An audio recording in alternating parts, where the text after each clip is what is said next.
আফগানিস্তানে তালেবানরা বিপ্লব করেছে। আমরা যখন তালেবানদের কথা বলতাম, এই তো জঙ্গি পাওয়া গেছে, ওরাই স্লোগান দিছে, আমরা হব তালেবান, বাংলা হবে আফগান। আমরা হব তালেবান, ওরা জঙ্গি, ওরা দেশদ্রোহী। এমন কথা আপনারা শোনেন নাই? তালেবান মানে ছাত্র।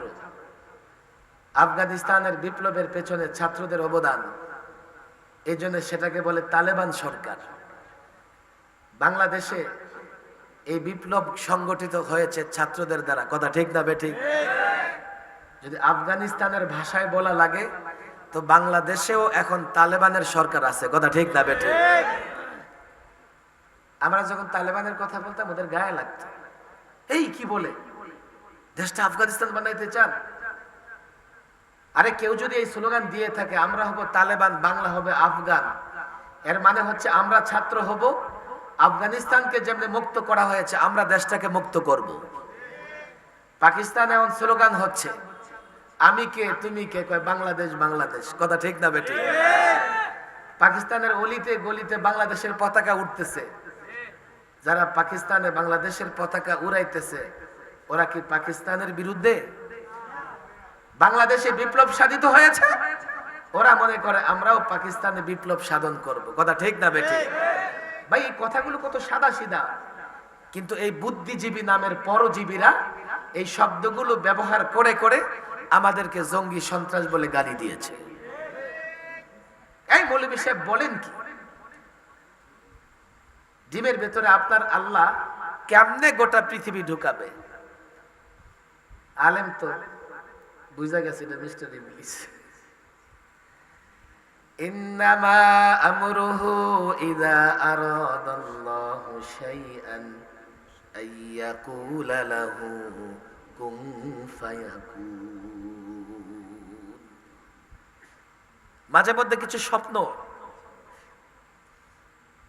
ভালো করে শুনবেন, আমি জাতিকে বুঝাই শোনাই। অনেক মাদ্রাসার ছাত্র আছে, আল্লামা মুফতি আমিন রাহিমাহুল্লাহ, তিনিও একটা ছাত্রদের দিয়ে স্বপ্ন দেখতেন। আমরা বুঝতাম না যে এই স্বপ্নটা যে এই ছাত্ররা এত তাড়াতাড়ি পূরণ করে ফেলবে, কিন্তু স্বপ্নের আরেকটু বাকি আছে, আর সেটা সেই স্বপ্ন বাস্তবায়ন হবে ছাত্রদের এমন এক প্রজন্ম দ্বারা যাদের টার্গেট হবে এই মাটিতে কোরআন সুন্নাহর শাসন প্রতিষ্ঠা করা। একটু বাকি আছে, তবে যে ছাত্ররাই বিপ্লব সংগঠিত করেছে তাদের বক্তৃতা শুনবেন, তাদের ঈমান, তাদের বিশ্বাস, তাদের নামাজ সব আলেমদের মতো, সব আলেমদের মতো। এর মানে আংশিক বিপ্লব দেশে সাধিত হয়েছে। আমরা নতুন একটা স্বাধীনতা পেয়েছি। নতুন স্বাধীনতা অর্জিত বাংলাদেশে চূড়ান্ত বিজয় হবে যখন কোরআন সুন্নাহ ভিত্তিক সমাজ ব্যবস্থা, রাষ্ট্র ব্যবস্থা কায়েম হবে। আলেম যখন শোনা দিয়েছে ইন্নামা আমরুহু ইযা আরাদা শাইআন আইয়াকুলা লাহু কুন ফায়াকুন, ইবলিসের চেহারা কালো হয়ে গেছে। জাতিকে স্বপ্ন শোনাই, আমি জানি না এই জাতির যুবকরা বুঝে কিনা। ফরমালিন খেতে খেতে মেজাজও নষ্ট হয়ে গেছে, পেটও নষ্ট হয়ে গেছে। জাতির কোথাও শান্তি নাই, ঘরেও শান্তি নাই, সমাজেও শান্তি নাই, কোথাও শান্তি নাই। দুর্নীতির কথা, এত বেনজির দুর্নীতি হয়েছে বাংলাদেশে। ব্যাংক খালি, ব্যাংক খালি হয়ে গেছে চুরি আর দুর্নীতি করতে করতে। চূড়ান্ত সফলতা চাও, এর জন্য আরেকটু অগ্রসর হওয়া লাগবে। চূড়ান্ত শান্তি চাও, আরেকটু অগ্রসর হওয়া লাগবে। আরেকটু অগ্রসর হয়ে শাসন ব্যবস্থা পরিচালিত হবে কোরআন ভিত্তিক, কথা ঠিক না বেঠিক? আমার আল্লাহ পারে কি পারে না? এটাই বলি, এই ওয়াদা, এই বাস্তবতার কথা আপনাদের বলে যাই।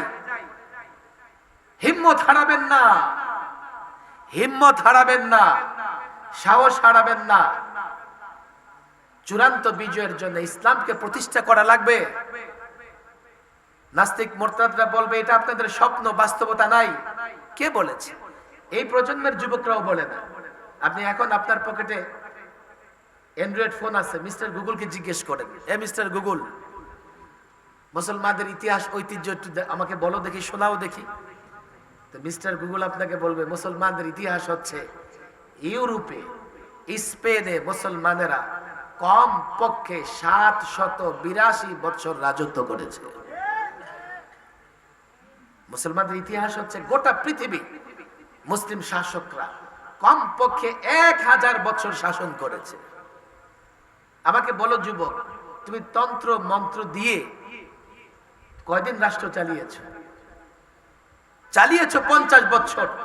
কিন্তু পশ্চিমাদের গোলামি করা ছাড়া, পশ্চিমাদের হুকুম ছাড়া বাথরুমেও যেতে পারো নাই। আর মুসলমান যতদিন রাজত্ব করেছে, পশ্চিমারা মুসলমানদের সামনে মাথা নত করে দাঁড়িয়েছিল। ইজ্জত সম্মান চাও? ইজ্জত সম্মানের সঙ্গে বাস্তবতা একটু তাকিয়ে দেখো। আজকে এক একটা মুসলমান রাষ্ট্র পশ্চিমাদের গুলির টার্গেটে পরিণত হয়েছে। সব মুসলমান রাষ্ট্রগুলো মুক্ত করে ইজ্জতের জিন্দেগি যদি চাও, রাস্তা একটাই, কোরআন এবং সুন্নাহর পথ ধরে চলতে হবে।